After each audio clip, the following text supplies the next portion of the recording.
¿Alguna vez te has preguntado si ayudar a todos es realmente lo correcto?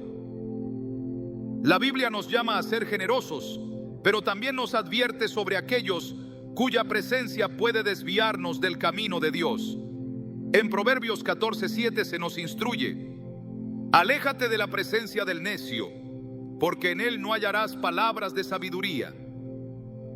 Esto nos muestra que no todas las personas son dignas de nuestro tiempo y recursos, y que la prudencia es clave en nuestra compasión.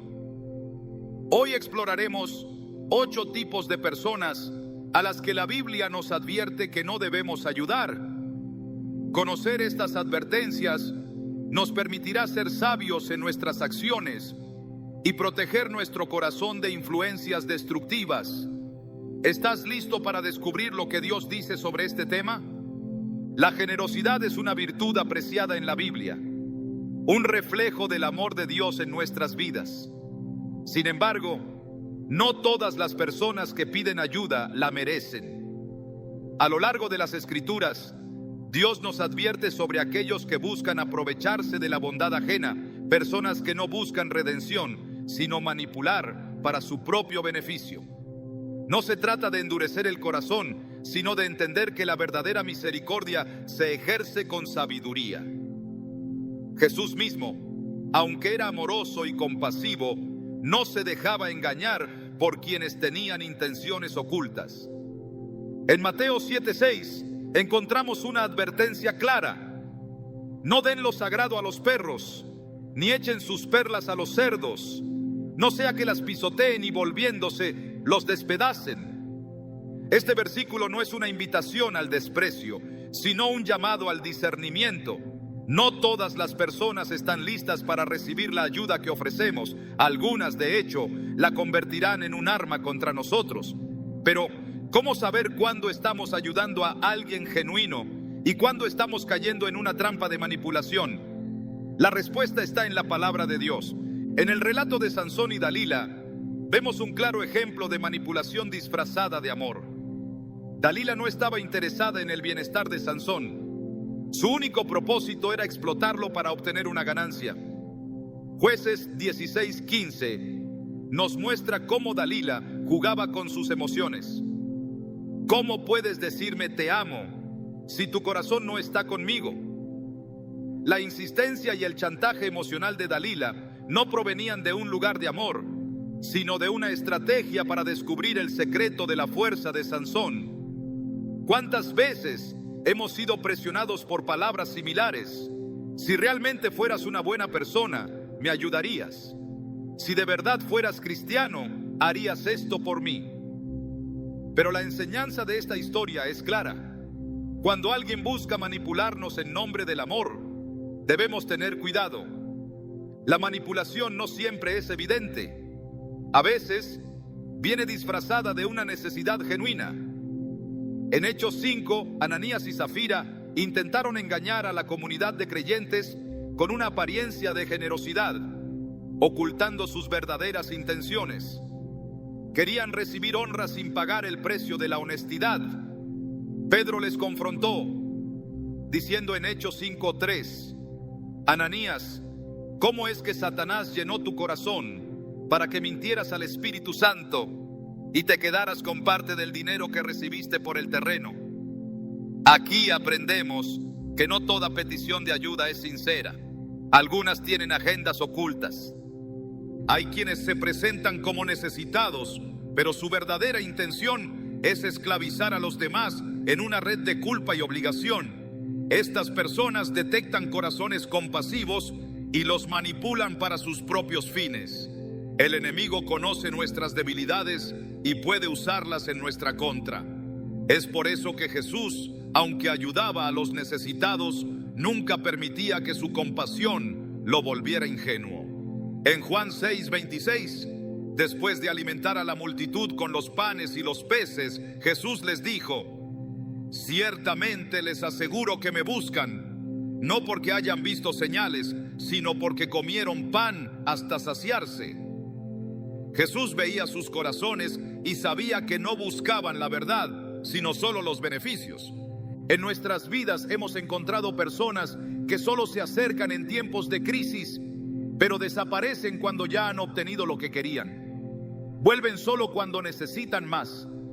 Se presentan como amigos, como familiares en apuros, como compañeros en dificultad, pero en el fondo, su relación con nosotros es puramente transaccional. Dios nos llama a ayudar, pero también nos advierte sobre ser sabios al hacerlo. Proverbios 22:3 nos dice: el prudente ve el peligro y lo evita. El inexperto sigue adelante y sufre las consecuencias. Hay quienes, al recibir ayuda, no muestran gratitud, sino que exigen más.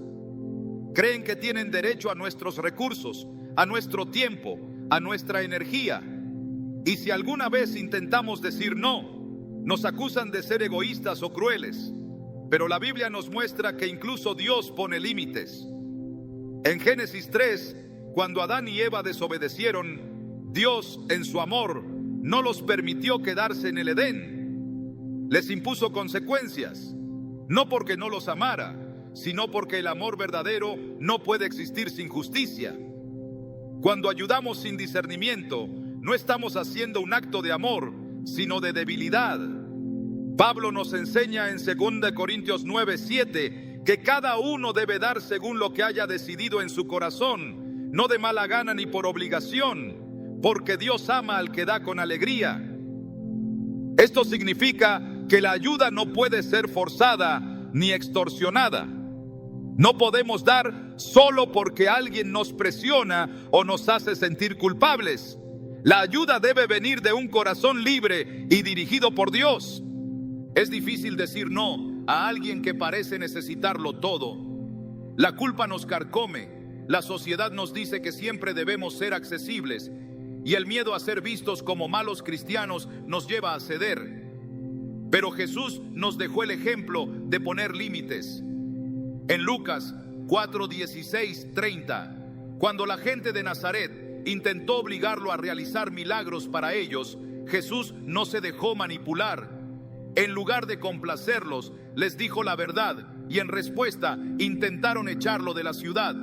Si incluso el Hijo de Dios enfrentó el rechazo por no ceder ante la manipulación, ¿por qué creemos que debemos decir sí a todo? En nuestra vida diaria encontraremos muchas versiones de Dalila, de Ananías y Zafira, de la multitud que solo busca a Jesús por pan. Nos pedirán ayuda con palabras dulces, con lágrimas en los ojos, con promesas de que esta será la última vez que nos necesitarán. Pero la Biblia nos dice que debemos ser sabios. Ayudar a los demás no significa permitir que nos usen. El amor verdadero no es permitir el abuso, sino actuar con justicia. En Proverbios 19:19 se nos advierte: el de gran ira llevará la pena, y si lo libras, tendrás que volverlo a hacer. Esto nos muestra que cuando rescatamos a alguien sin que haya un verdadero cambio, lo único que hacemos es perpetuar su problema. Dios nos llama a ayudar, pero también nos da sabiduría para discernir cuándo nuestra ayuda realmente está sanando y cuándo solo está alimentando una conducta destructiva. Cuando nos enfrentemos a una situación en la que alguien pide ayuda, debemos hacer una pausa y orar.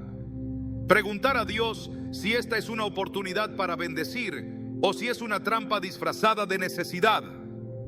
Recordemos que la Biblia no nos llama a ser ingenuos, sino a ser astutos como serpientes y sencillos como palomas. Mateo 10:16. La bondad sin discernimiento no es virtud, es imprudencia. En cada acto de generosidad debemos recordar que nuestra mayor responsabilidad es ser buenos administradores de lo que Dios nos ha dado. No es nuestra tarea salvar a todos, ni resolver los problemas de quienes no quieren cambiar. Nuestra verdadera misión es reflejar la sabiduría y el amor de Dios en cada decisión que tomamos, incluso en saber cuándo decir no. El mundo está lleno de personas que se resisten a la corrección, que desprecian la sabiduría y se aferran obstinadamente a sus caminos erróneos. La Biblia nos advierte que insistir en ayudar a alguien que rechaza la verdad no solo es inútil, sino que también puede arrastrarnos a su necedad. En Proverbios 14:7 se nos dice: aléjate de la presencia del necio, porque en él no hallarás palabras de sabiduría.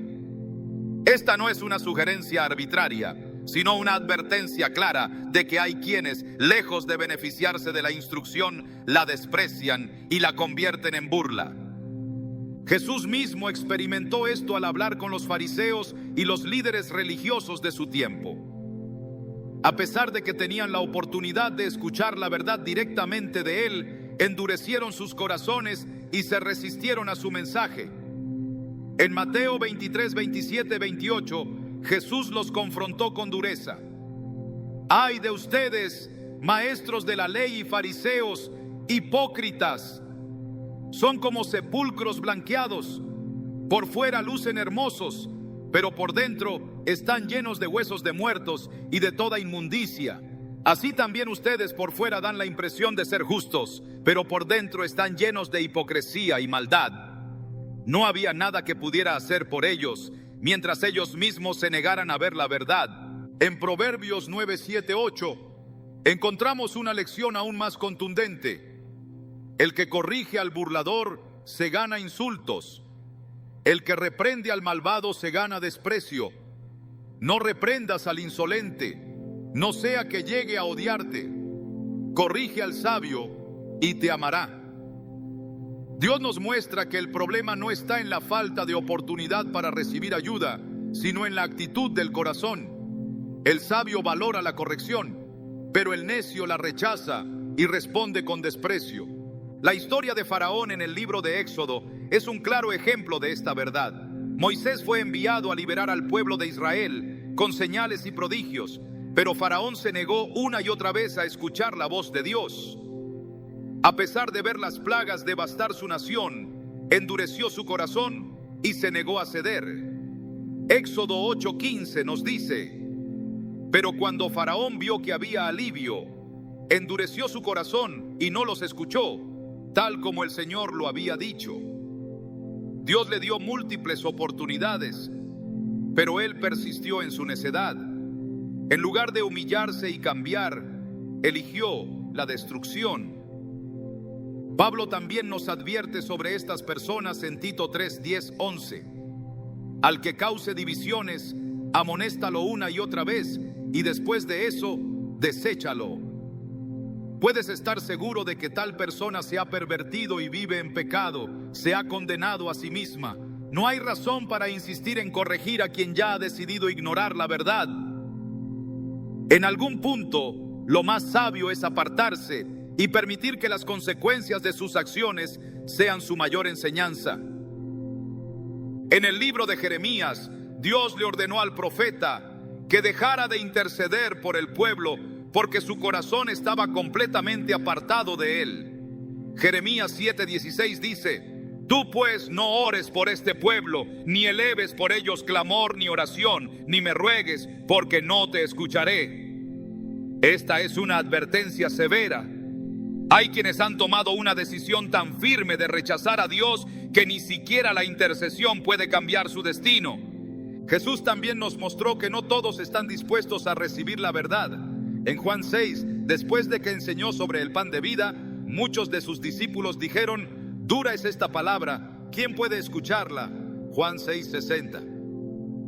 En lugar de suavizar su mensaje para hacer que lo aceptaran, Jesús simplemente dejó que se marcharan. Juan 6:66 dice: desde entonces muchos de sus discípulos se volvieron atrás y ya no andaban con él. No rogó que se quedaran, ni intentó convencerlos con argumentos más sencillos. Sabía que quien rechaza la verdad por decisión propia no puede ser forzado a recibirla. En el libro de Proverbios se nos repite una y otra vez la importancia de alejarnos de los necios, de aquellos que no buscan sabiduría y que desprecian la corrección. Proverbios 26:11 es una de las advertencias más gráficas. Como perro que vuelve a su vómito, así es el necio que repite su necedad. Ayudar a alguien que se niega a cambiar es como darle un consejo a quien ya ha decidido no escucharlo. En Mateo 10, cuando Jesús envió a sus discípulos a predicar, les dio una instrucción específica. Si alguien no lo recibe ni escucha sus palabras, al salir de esa casa o de esa ciudad, sacudan el polvo de sus pies. Mateo 10:14. Esto no era solo un gesto simbólico, sino un recordatorio de que no todos están listos para recibir la verdad y que no es nuestra tarea insistir donde el mensaje es rechazado. El rey Acab es otro ejemplo de alguien que rechazó la corrección hasta el final. Dios le envió profetas para advertirle sobre su pecado, pero él eligió escuchar a falsos consejeros que solo le decían lo que quería oír. Cuando el profeta Micaías le dio la advertencia final de que su decisión lo llevaría a la muerte, Acab lo ignoró y siguió adelante con sus planes. En 1 Reyes 22:8, Acab dice sobre Micaías: aún hay un hombre por quien podemos consultar al Señor, pero yo lo aborrezco, porque nunca me profetiza bien, sino siempre el mal. No quería la verdad, solo quería confirmación de sus propios deseos, y al final su rebeldía le costó la vida. Pablo nos dice en Romanos 1:28 que aquellos que persistentemente rechazan la verdad terminan siendo entregados a una mente reprobada. Como no quisieron tener en cuenta a Dios, Él los entregó a una mente depravada para hacer lo que no conviene. Este es el destino de aquellos que insisten en su necedad. Llegará un punto en el que Dios los dejará seguir su camino y no habrá nada más que podamos hacer por ellos. No todos están listos para recibir ayuda. No todos valoran la corrección. No todos quieren cambiar.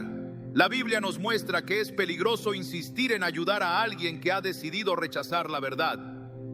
Proverbios 13:20 nos advierte: el que anda con sabios, sabio será, mas el que se junta con necios sufrirá el daño. La compañía de los necios no solo es inútil, sino que puede llevarnos a la ruina. Jesús nos enseñó a amar, pero también nos enseñó a discernir. En Mateo 7:15-16 nos advirtió sobre aquellos que parecen ser de Dios, pero en realidad no lo son. Cuídense de los falsos profetas. Vienen a ustedes disfrazados de ovejas, pero por dentro son lobos feroces. Por sus frutos los reconocerán. No se trata de juzgar superficialmente, sino de evaluar si una persona realmente está dispuesta a recibir ayuda o si solo está arrastrándonos a su camino de destrucción. Dios es paciente, pero también es justo. Hay un tiempo para advertir, pero también hay un tiempo para dejar que cada persona coseche lo que ha sembrado. Gálatas 6:7 dice: no se engañen, de Dios nadie se burla, cada uno cosecha lo que siembra. Cuando alguien ha elegido el camino del necio, no es nuestra responsabilidad evitarle las consecuencias.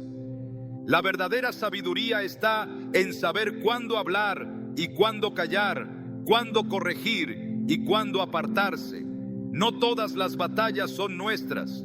No todas las personas están listas para recibir la verdad y no todas las ayudas son realmente ayuda. La Biblia nos guía para que actuemos con discernimiento, para que nuestras intenciones sean puras, pero nuestras acciones sean sabias. Desde el principio Dios estableció el trabajo como una parte fundamental de la vida del ser humano. En el jardín del Edén, antes de que el pecado entrara en el mundo, Adán ya tenía la responsabilidad de labrar y cuidar la tierra. Génesis 2:15 dice: tomó pues Jehová Dios al hombre y lo puso en el huerto de Edén para que lo labrara y lo guardase. El trabajo no es un castigo, sino un diseño divino para el desarrollo, la provisión y el propósito en la vida del hombre. Sin embargo, a lo largo de la historia han existido quienes rechazan este principio y prefieren depender del esfuerzo ajeno. La Biblia es clara en su advertencia sobre estas personas. Pablo, en su carta a los tesalonicenses, estableció un principio ineludible: el que no quiera trabajar, que tampoco coma. 2 Tesalonicenses 3:10. Este no es un mensaje de indiferencia ante la necesidad, sino una instrucción para evitar fomentar la pereza y la irresponsabilidad. En la iglesia primitiva, algunos creyentes esperaban ser sustentados sin hacer ningún esfuerzo, y Pablo les recordó que cada uno debía asumir su responsabilidad. El libro de Proverbios es insistente en señalar las consecuencias de la pereza. Proverbios 6, 9, 11 dice: Perezoso, ¿hasta cuándo has de dormir? ¿Cuándo te levantarás de tu sueño? Un poco de sueño, un poco de dormitar y un poco de cruzar las manos para reposo.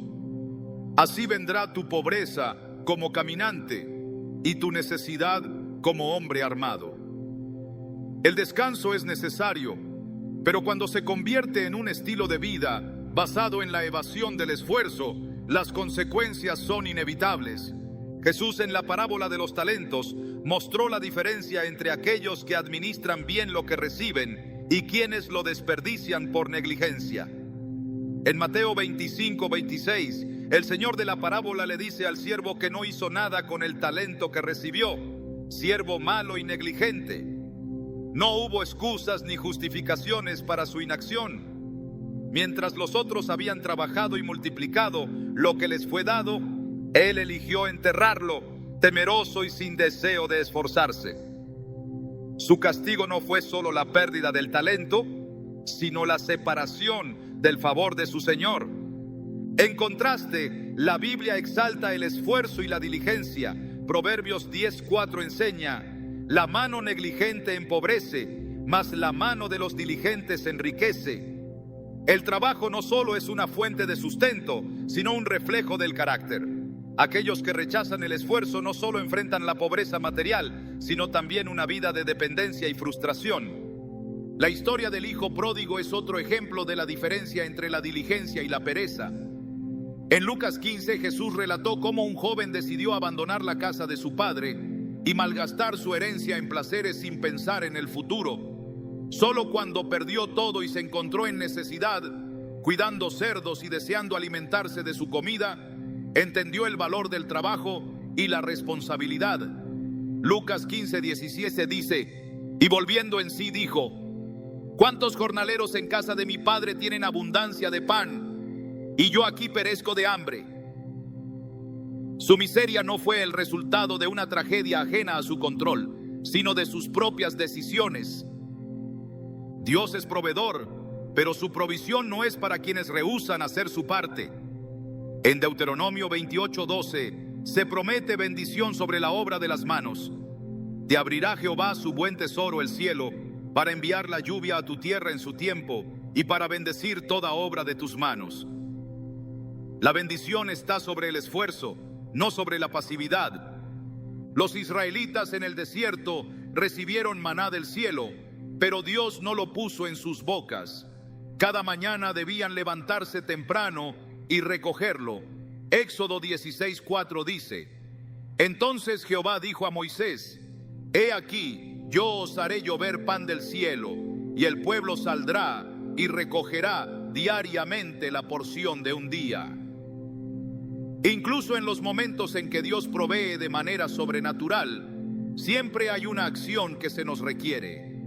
El rey Salomón, reconocido por su sabiduría, habló extensamente sobre la importancia del trabajo. Proverbios 12:24 dice: la mano de los diligentes gobernará, mas la negligencia será tributaria. El esfuerzo no solo trae provisión, sino que también posiciona a las personas en lugares de autoridad. Aquellos que rehúsan trabajar terminan sujetos a quienes sí lo hacen. Jesús mismo trabajó como carpintero antes de comenzar su ministerio. No necesitaba hacerlo, pero eligió dar ejemplo de responsabilidad y esfuerzo. Marcos 6:3 dice: ¿no es este el carpintero, hijo de María? Su vida fue una demostración de que el trabajo es parte del propósito divino. En Eclesiastés 9:10 se nos da una instrucción clara: todo lo que te viniere a la mano para hacer, hazlo según tus fuerzas. Dios espera que aprovechemos las oportunidades y no las dejemos pasar por pereza o indiferencia.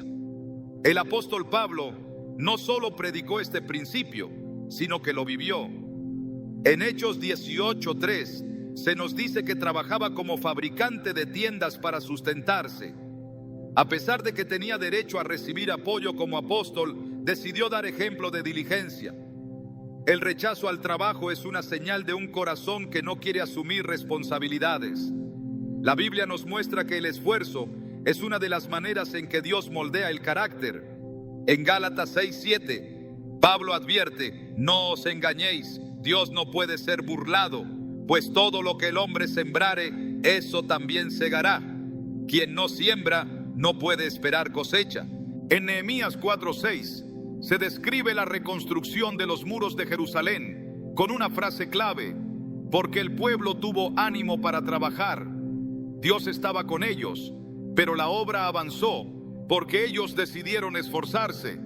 En 1 Corintios 15:58, Pablo anima a los creyentes con estas palabras: así que, hermanos míos amados, estad firmes y constantes, creciendo en la obra del Señor siempre, sabiendo que vuestro trabajo en el Señor no es en vano. El esfuerzo siempre tiene una recompensa, ya sea en esta vida o en la eternidad. Dios bendice el trabajo y espera que cada persona asuma la responsabilidad de su vida. No hay virtud en fomentar la pereza ni en permitir que otros se aprovechen del esfuerzo ajeno. Proverbios 21:25 dice: el deseo del perezoso lo mata, porque sus manos no quieren trabajar. El trabajo es una de las formas en que reflejamos la imagen de Dios. Jesús dijo en Juan 5:17: mi Padre hasta ahora trabaja y yo trabajo. Si Dios mismo trabaja, ¿cómo podríamos justificar la pereza? El hombre que rechaza el esfuerzo y espera que otros lo sustenten se está alejando del diseño divino. 1 Timoteo 5:8 lo dice con claridad: porque si alguno no provee para los suyos y mayormente para los de su casa, ha negado la fe y es peor que un incrédulo. La pereza no es una simple falta de disciplina, es una elección que trae consecuencias. Proverbios 20:4 dice: el perezoso no hará a causa del invierno, pedirá pues en la siega y no hallará. Quien no siembra en su tiempo, no cosecha cuando necesita. El principio es claro: Dios ayuda al que trabaja, bendice al que se esfuerza y fortalece al que enfrenta el desafío con diligencia. Aquellos que eligen la pereza sobre el esfuerzo, la dependencia sobre la responsabilidad y la comodidad sobre el crecimiento, están rechazando el plan de Dios para sus vidas. La ayuda debe ser para quienes la necesitan en verdad, no para quienes rehúsan hacer su parte. Desde el principio, Dios estableció el orden como fundamento de su creación. Todo lo que ha sido hecho tiene un propósito, una estructura y un diseño perfecto en el que cada cosa cumple su función. Cuando este orden es quebrantado, cuando la armonía se rompe, las consecuencias son inevitables. La discordia, la división y el caos no son simples accidentes, sino el resultado de corazones que eligen rebelarse contra lo que Dios ha establecido. La Biblia nos advierte sobre aquellos que no solo viven en el conflicto, sino que lo provocan, lo alimentan y lo utilizan para sus propios fines. El Señor detesta la violencia de los que siembran contienda. En Proverbios 6, 16, 19 se enumeran las cosas que Dios aborrece, y entre ellas está el que siembra discordia entre hermanos. Esta no es una falta menor. No se trata de un simple error ni de una debilidad de carácter, sino de un pecado que corrompe y destruye desde dentro. La discordia es un veneno que debilita a las familias, divide a las congregaciones y rompe la unidad entre los hijos de Dios. En el libro de Números, la rebelión de Coré es un claro ejemplo de cómo la contienda puede llevar a la destrucción. Coré, junto con Datán y Abiram, desafió la autoridad de Moisés y Aarón, no porque buscara justicia, sino porque quería poder. Su argumento parecía razonable: toda la congregación, todos ellos son santos, y en medio de ellos está Jehová. Números 16:3. Pero Dios conocía sus corazones, sabía que sus intenciones no eran puras y que su objetivo no era el bienestar del pueblo, sino su propio beneficio. El juicio fue inmediato. La tierra se abrió y los tragó vivos, y el fuego consumió a aquellos que los siguieron. El conflicto por sí solo no es señal de injusticia. Jesús mismo dijo que no vino a traer paz, sino espada, Mateo 10:34. Pero su mensaje no se refería a una búsqueda intencional de la división, sino a la consecuencia natural de la verdad. Hay una diferencia entre la oposición que surge cuando se defienden los principios de Dios y la discordia provocada por quienes disfrutan del enfrentamiento. Pablo, en su carta a Tito, dio instrucciones claras sobre cómo tratar con aquellos que generan divisiones. Al hombre que cause divisiones, después de una y otra amonestación, deséchalo. Tito 3:10. No se nos llama a debatir interminablemente con quienes buscan el conflicto por el conflicto mismo. No se nos ordena invertir nuestras fuerzas en intentar convencer a quien ha decidido rechazar la corrección. Los fariseos fueron expertos en sembrar discordia. En lugar de regocijarse cuando Jesús sanaba a los enfermos, cuestionaban el día en que lo hacía. En vez de reconocer los milagros, buscaban la manera de acusarlo. Su interés no estaba en la verdad, sino en mantener su posición. En Mateo 12:24, al ver que Jesús expulsaba demonios, dijeron: Este no echa fuera los demonios, sino por Beelzebú, príncipe de los demonios. Su argumento era absurdo, pero no les importaba la lógica. Su propósito era desacreditar, generar confusión, dividir. Dios no es un Dios de desorden. En 1 Corintios 14:33 se nos dice: Dios no es Dios de confusión, sino de paz. Todo lo que fomenta el caos y la destrucción no proviene de Él.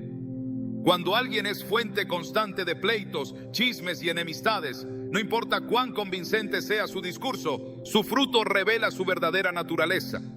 Jesús advirtió en Mateo 7:16: Por sus frutos los conoceréis.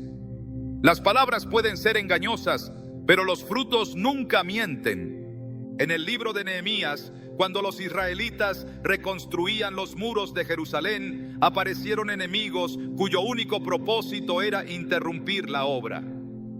Sanbalat, Tobías y Gesem no tenían interés en la verdad ni en la justicia. Su meta era impedir el progreso del pueblo de Dios. En Nehemías 6:9, el propio Nehemías reconoce su estrategia.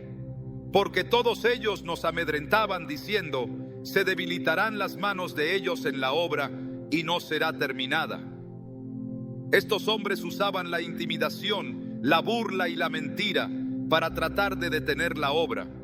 Pero Nehemías no cedió, no se detuvo a debatir con ellos, ni les concedió la influencia que buscaban. Su respuesta fue simple: continuar con la misión que Dios le había dado. Hay quienes buscan la ayuda de otros no porque la necesiten, sino porque desean arrastrarlos a sus conflictos. Proverbios 26:21 dice: el carbón para las brasas y la leña para el fuego, y el hombre rencilloso para encender contienda. Estas personas no buscan reconciliación, sino confrontación. No buscan justicia, sino venganza. No buscan restauración, sino destrucción. Jesús enseñó que los pacificadores son bienaventurados, Mateo 5:9. Pero la paz no significa tolerar el pecado ni aceptar la maldad. Cuando Jesús encontró a los cambistas en el templo, no los ignoró ni los justificó. Juan 2:15 dice: y haciendo un azote de cuerdas, echó fuera del templo a todos. Su celo no era por un conflicto sin propósito, sino por la santidad de la casa de su Padre. Los que siembran discordia disfrutan del caos. Son expertos en provocar divisiones, en manipular las emociones, en enfrentar a unos contra otros. Sus palabras parecen razonables, sus argumentos parecen justos, pero su intención es destructiva. Romanos 16:17 advierte: os ruego, hermanos, que os fijéis en los que causan divisiones y tropiezos en contra de la doctrina que vosotros habéis aprendido, y que os apartéis de ellos. La instrucción no es debatir con ellos, ni intentar reformarlos, sino apartarse. El pueblo de Israel sufrió las consecuencias de escuchar a los contenciosos. En el desierto, cuando 10 de los 12 espías regresaron con un informe negativo sobre la tierra prometida, su miedo y su incredulidad se esparcieron rápidamente entre el pueblo. Números 14:1 dice: entonces toda la congregación gritó y dio voces, y el pueblo lloró aquella noche. Su queja no era contra los espías, sino contra Dios. La semilla de discordia sembrada por unos pocos llevó a toda una nación a la rebelión, y como resultado, una generación entera murió en el desierto sin ver la tierra que se les había prometido. Dios advierte sobre los labios que destruyen. En Proverbios 10, 18, 19 se nos dice: el que encubre el odio es de labios mentirosos, y el que propaga calumnia es necio. En las muchas palabras no falta pecado, mas el que refrena sus labios es prudente. Las palabras tienen poder, construyen o destruyen. Un corazón que busca el bien edifica con lo que dice, pero el que ama el conflicto destruye con cada palabra que pronuncia. Las Escrituras no solo nos advierten sobre los contenciosos, sino que nos enseñan cómo responder ante ellos. Segunda Timoteo 2, 23, 24 dice: pero evita las cuestiones necias y sin sentido, sabiendo que engendran contiendas, porque el siervo del Señor no debe ser contencioso, sino amable para con todos. No se trata de ser pasivos ni de ignorar la verdad, sino de no caer en la provocación de quienes buscan pelea por pelea. Los que siembran discordia se presentan como víctimas, como portadores de justicia, como luchadores de una causa noble. Pero su motivación es el orgullo, la envidia, el deseo de poder. Santiago 3:16 dice: porque donde hay celos y contención, allí hay perturbación y toda obra perversa. Su presencia no trae paz, sino caos. No trae crecimiento, sino destrucción. Dios es justo y al final pondrá a cada uno en su lugar. Proverbios 19:5 advierte: el testigo falso no quedará sin castigo, y el que habla mentiras no escapará. Nada queda oculto ante los ojos de Dios. Ninguna palabra destructiva quedará sin consecuencia. La ayuda no debe ser dada a quienes usan la vida de otros como un campo de batalla para sus propias guerras. La Biblia no nos llama a sostener a quienes hacen de la contienda su estilo de vida. Nos llama a buscar la paz, a edificar, a discernir. Porque donde está Dios, hay orden, hay verdad, hay justicia, y en su justicia no hay lugar para la contienda sin propósito. Desde los tiempos antiguos, la Escritura ha dejado claro que existe una línea divisoria entre aquellos que buscan a Dios y los que lo rechazan. No es una cuestión de ignorancia o falta de oportunidad, sino de una elección deliberada de apartarse de la verdad. Dios extiende su misericordia a todos, pero no obliga a nadie a recibirla. Hay quienes han decidido endurecer su corazón, despreciar la instrucción y burlarse de la santidad. La Biblia advierte sobre el peligro de asociarse con ellos, no por falta de compasión, sino porque su influencia puede desviarnos del camino de la rectitud. El Salmo 1:1 es claro al respecto. Bienaventurado el varón que no anduvo en consejo de malos, ni estuvo en camino de pecadores, ni en silla de escarnecedores se ha sentado. La advertencia no solo se trata de evitar sus obras, sino de no compartir su camino ni dar lugar a sus palabras. La comunión con los impíos corrompe, desgasta y debilita la fe. La historia de Israel está llena de ejemplos de cómo la cercanía con quienes rechazan a Dios llevó al pueblo a la idolatría y a la destrucción. En los tiempos de Elías, Acab y Jezabel reinaron sobre Israel con un desprecio absoluto por la ley de Dios. No solo promovieron la adoración a Baal, sino que persiguieron a los profetas del Señor y corrompieron al pueblo con prácticas abominables. En 1 Reyes 21:25 se dice: a la verdad ninguno fue como Acab, que se vendió para hacer lo malo ante los ojos de Jehová, porque Jezabel su mujer lo incitaba. No solo se apartaron de la verdad, sino que arrastraron a muchos con ellos. Dios envió advertencias, llamó a su pueblo al arrepentimiento, pero la influencia de los impíos fue más fuerte para aquellos que no guardaron su corazón. El apóstol Pablo advierte en 2 Corintios 6:14: no os unáis en yugo desigual con los incrédulos, porque ¿qué compañerismo tiene la justicia con la injusticia? ¿Y qué comunión la luz con las tinieblas? Esta no es una prohibición arbitraria, sino una advertencia sobre la incompatibilidad entre la verdad y la mentira, entre la pureza y la corrupción. La relación con quienes desprecian a Dios no puede ser neutra. Tarde o temprano, uno influirá sobre el otro. En el libro de Nehemías, cuando el pueblo regresó del exilio para reconstruir Jerusalén, algunos de los líderes intentaron hacer alianzas con naciones vecinas que no temían a Dios. Nehemías fue contundente en su respuesta. En Nehemías 13, 26, 27, recordó lo que sucedió con Salomón. ¿No pecó por esto Salomón, rey de Israel?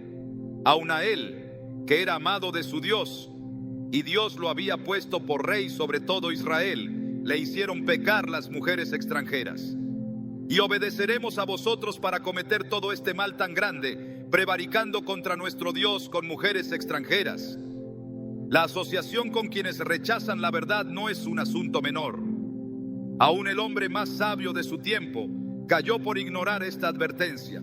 Jesús también fue claro sobre el destino de aquellos que desprecian a Dios. En Mateo 10:14 instruyó a sus discípulos: y si alguno no os recibiere, ni oyere vuestras palabras, salid de aquella casa o ciudad y sacudid el polvo de vuestros pies. No dijo que debían quedarse insistiendo, ni que debían forzarlos a creer. Su enseñanza fue directa: si alguien rechaza la verdad, el mensaje no es para él. El rechazo a Dios no es simplemente incredulidad, es una rebelión consciente contra su autoridad. En Romanos 1, 21 o 22, Pablo describe esta actitud: pues habiendo conocido a Dios, no le glorificaron como a Dios, ni le dieron gracias, sino que se envanecieron en sus razonamientos, y su necio corazón fue entenebrecido.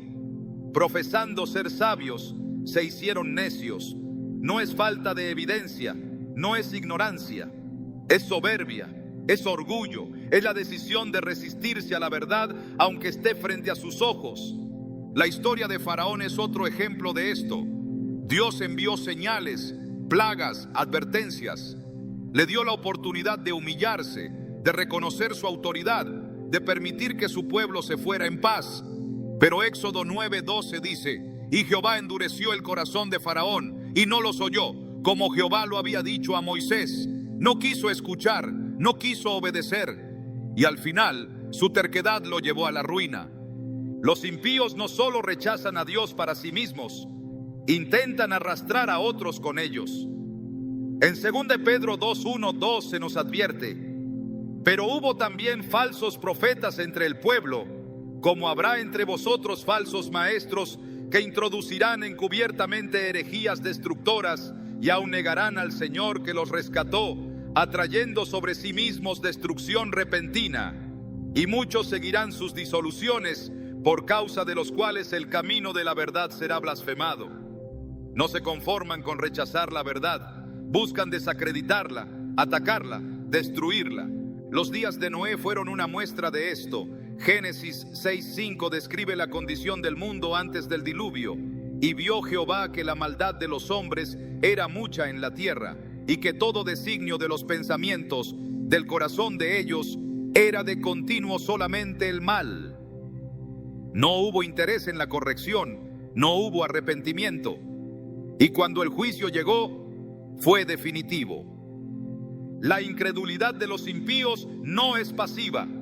En muchos casos se convierte en burla, en desprecio, en persecución de quienes eligen la verdad. En el libro de Hechos, Esteban fue apedreado no por un crimen, sino por proclamar el evangelio. Sus verdugos no estaban interesados en debatir, en comprender, en reflexionar sobre sus palabras. Hechos 7, 57, 58 describe su reacción. Entonces, dando grandes voces, se taparon los oídos y arremetieron a una contra él, y echándole fuera de la ciudad, le apedrearon. Su rechazo fue violento, absoluto, ciego. El salmista escribió en el Salmo 14:1, dice: el necio en su corazón, no hay Dios.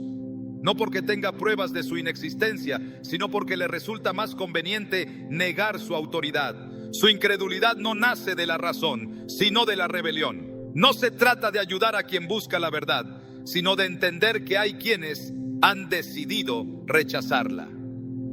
En Proverbios 29:1 se advierte: el hombre que reprendido endurece la cerviz, de repente será quebrantado, y no habrá para él medicina. No se puede obligar a nadie a recibir la gracia de Dios. No se puede insistir donde el corazón ya ha decidido cerrarse. Jesús dijo en Mateo 7:6: no deis lo santo a los perros, ni echéis vuestras perlas delante de los cerdos, no sea que las pisoteen y se vuelvan y os despedacen. No es desprecio, es discernimiento. No todos valoran la verdad. No todos desean la salvación. No todos están dispuestos a escuchar. Los impíos han elegido su camino. Su destino está en manos de Dios. Su juicio no nos corresponde. Pero la instrucción es clara: no participar de sus obras, no caminar en sus senderos, no compartir su consejo. Proverbios 4:14-15 dice: no entres por la vereda de los impíos, ni vayas por el camino de los malos. Déjala, no pases por ella, apártate de ella, sigue adelante. La separación no es una opción, es un mandato. La luz no puede mezclarse con las tinieblas sin perder su brillo. La verdad no puede ser negociada sin ser corrompida. Y la ayuda no puede ser dada a quienes la convertirán en un arma contra la misma justicia que desprecian. Dios es misericordioso, pero también es justo. Y su justicia demanda que se haga diferencia entre quienes buscan su rostro y quienes lo rechazan. Desde el principio, Dios estableció un orden en la creación, una ley de siembra y cosecha que rige tanto el mundo natural como el espiritual. Todo lo que el hombre siembra, eso también segará. Quien siembra con generosidad, con amor y con justicia, recogerá el fruto de su esfuerzo. Pero quien solo busca recibir sin dar nada a cambio, sin mostrar gratitud ni transformación, terminará vacío y sin bendición. La Escritura advierte sobre aquellos que solo extienden la mano para pedir, pero nunca abren el corazón para dar. La ayuda no es un derecho que se pueda exigir sin responsabilidad. Es una manifestación de gracia que debe recibirse con humildad y con un deseo genuino de cambio. La Biblia muestra que Dios es generoso, pero no derrama sus bendiciones sobre quienes no valoran lo que reciben. Jesús, al enviar a sus discípulos a predicar, les instruyó con claridad: y cualquiera que no os reciba ni oiga vuestras palabras, salid de aquella casa o ciudad y sacudid el polvo de vuestros pies. Mateo 10:14. La ayuda, el mensaje, la gracia no son para aquellos que los desprecian. Si Dios mismo no impone su bondad sobre quienes la rechazan, tampoco se espera que sus hijos entreguen sin discernimiento lo que ha sido puesto en sus manos. En la multiplicación de los panes y los peces, Jesús alimentó a miles con compasión, pero después de ese milagro, muchos lo siguieron no por la verdad, sino por el pan. En Juan 6:26, Jesús los confrontó: de cierto os digo, que me buscáis, no porque habéis visto las señales, sino porque comisteis el pan y os saciasteis. Buscaban los beneficios, pero no el mensaje. Querían la provisión, pero no el compromiso. Sus corazones no estaban dispuestos a recibir lo que realmente importaba. La Escritura enseña que hay quienes se acercan solo cuando necesitan algo, pero una vez que lo obtienen, olvidan a quien les ayudó. En Lucas 17, Jesús sanó a 10 leprosos, pero solo uno regresó a darle gracias. Jesús, viendo la ingratitud de los otros 9, preguntó: ¿no son 10 los que fueron limpiados? ¿Y los 9 dónde están? Lucas 17:17. No todos valoran lo que reciben. No todos muestran gratitud. Y cuando alguien solo busca la ayuda sin reconocer su fuente, es señal de que su corazón no está dispuesto a cambiar. Proverbios 30:15 utiliza una imagen poderosa para describir a quienes nunca están satisfechos con lo que reciben. La sanguijuela tiene dos hijas que dicen: dame, dame. Hay personas cuyo único propósito es tomar. No importa cuánto se les ayude, siempre pedirán más, sin intención de mejorar su situación, sin deseo de trabajar, sin interés en cambiar. La ayuda que se da a estas personas nunca es suficiente, porque su corazón no busca restauración, sino dependencia. Dios espera que su pueblo sea generoso, pero también que sea sabio. En 2 Tesalonicenses 3:10, Pablo establece un principio ineludible: el que no quiera trabajar, tampoco coma. No es una falta de compasión, es una verdad espiritual. La ayuda debe ir acompañada de responsabilidad. Cuando alguien recibe sin dar, sin transformar su vida, sin mostrar fruto, está demostrando que lo que se le ha dado no ha producido cambio en su corazón.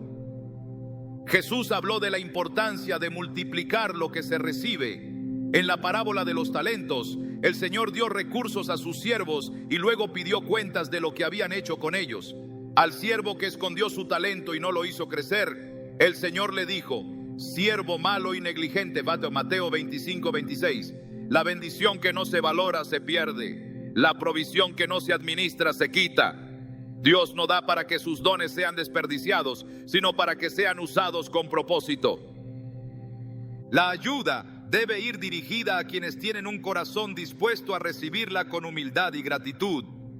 En el Antiguo Testamento, la ley de Dios ordenaba a los israelitas dejar espigas en el campo para los pobres, pero los necesitados debían ir y recogerlas ellos mismos. Levítico 19:9-10. Dios proveyó para los que no tenían, pero no les llevó el alimento a la puerta. Siempre hubo un principio de esfuerzo, de participación, de responsabilidad. La historia de los israelitas en el desierto es un recordatorio de cómo Dios provee, pero también demanda obediencia y acción. El maná caía del cielo cada mañana, pero cada uno debía recoger su porción. No podían almacenar más de lo necesario, ni esperar que Dios hiciera todo por ellos. Cuando algunos intentaron guardar el maná en exceso, se llenó de gusanos. Éxodo 16:20. Dios da lo necesario, pero espera que cada uno haga su parte. El problema de quienes solo buscan recibir sin dar es que su corazón no está en la provisión de Dios, sino en sus propios deseos. Filipenses 3:19 describe a aquellos cuyo Dios es su vientre, cuya gloria está en su vergüenza, que solo piensan en lo terrenal. Su motivación no es la verdad, ni la gratitud, ni el crecimiento espiritual.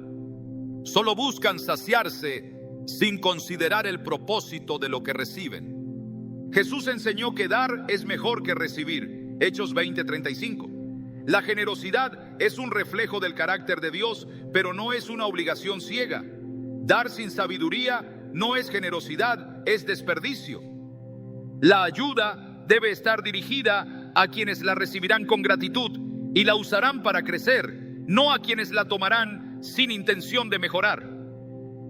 En el libro de Proverbios, la pereza y la falta de gratitud van de la mano. Proverbios 19:24 dice: el perezoso mete su mano en el plato y ni aun a su boca la llevará. Hay quienes quieren recibir, pero no están dispuestos a hacer ni lo más mínimo con lo que obtienen. No es solo falta de esfuerzo, es un corazón que no valora lo que se le da.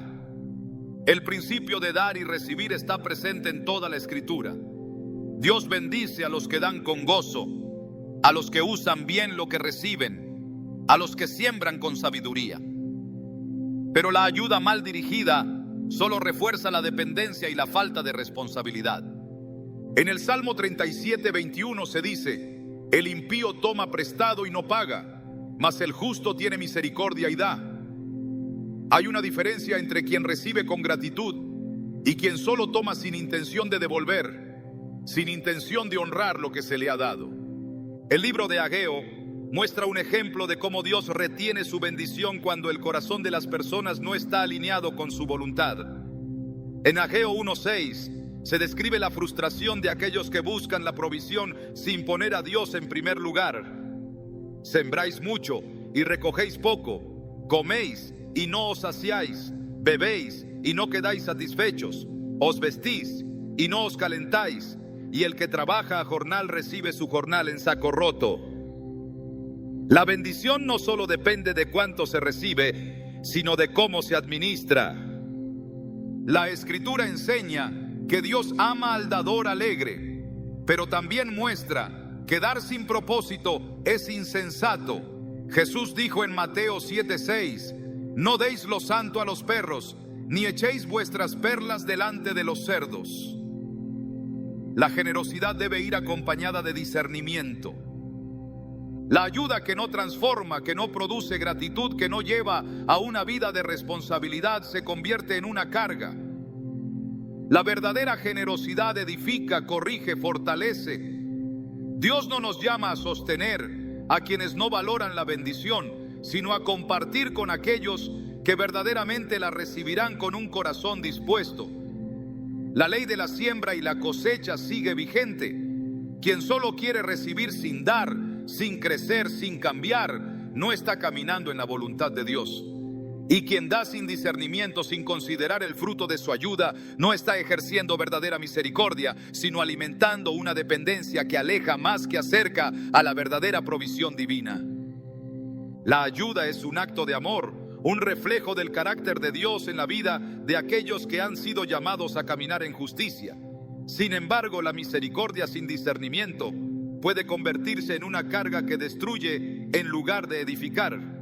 La Escritura no solo nos enseña a dar, sino también a entender cuándo dar, a quién dar y cuándo es necesario apartarse. No todo el que extiende la mano lo hace con un corazón dispuesto a recibir corrección.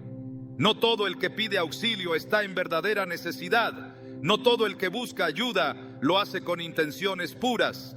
Hay ocasiones en las que ayudar es lo correcto, pero también hay momentos en los que hacerlo es participar en la insensatez, reforzar el pecado y alimentar la rebelión. Dios nos ha dado la capacidad de discernir, de ver más allá de las apariencias, de evaluar no solo la petición de ayuda, sino también el fruto de quienes la solicitan. Jesús en su ministerio ayudó a muchos, sanó enfermos, alimentó multitudes, pero nunca permitió que su compasión se convirtiera en una herramienta de manipulación. No cedió a quienes lo buscaban solo por interés. No adaptó su mensaje para agradar a los que querían un evangelio a su medida. No accedió a las exigencias de los que lo seguían por conveniencia, pero no por convicción. En Juan 2:24-25 se dice: pero Jesús mismo no se fiaba de ellos, porque conocía a todos y no tenía necesidad de que nadie le diese testimonio del hombre, pues él sabía lo que había en el hombre. Su discernimiento lo protegió de ser usado por quienes solo querían beneficiarse de su poder sin someterse a su autoridad. La ayuda, cuando se da sin sabiduría, puede convertirse en un obstáculo para el crecimiento. Hay quienes necesitan ser corregidos más que sostenidos, quienes necesitan ser confrontados más que respaldados. En la parábola del hijo pródigo, el padre no fue a rescatarlo cuando se encontró en miseria. No envió siervos a sacarlo del corral de los cerdos.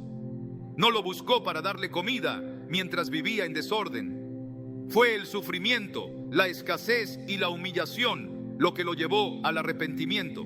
Lucas 15:17 dice: y volviendo en sí dijo: ¿cuántos jornaleros en casa de mi padre tienen abundancia de pan, y yo aquí perezco de hambre? No fue una ayuda mal dirigida lo que lo restauró, sino el peso de sus propias decisiones. Si su padre hubiera intervenido antes, el hijo jamás habría entendido la necesidad de volver. La disciplina es una forma de amor tanto como la misericordia. En Hebreos 12:6 se nos dice: porque el Señor al que ama disciplina y azota a todo el que recibe por hijo. No toda dificultad debe ser eliminada, No toda carga debe ser aliviada. No toda prueba debe ser interrumpida. Hay procesos que son necesarios para la transformación del corazón. Cuando se intenta ayudar a alguien que Dios está disciplinando, lo único que se logra es estorbar el trabajo divino. Hay situaciones que han sido permitidas para que la persona aprenda, para que reflexione, para que regrese al camino correcto. Intervenir donde Dios está corrigiendo es ponerse en oposición a su voluntad.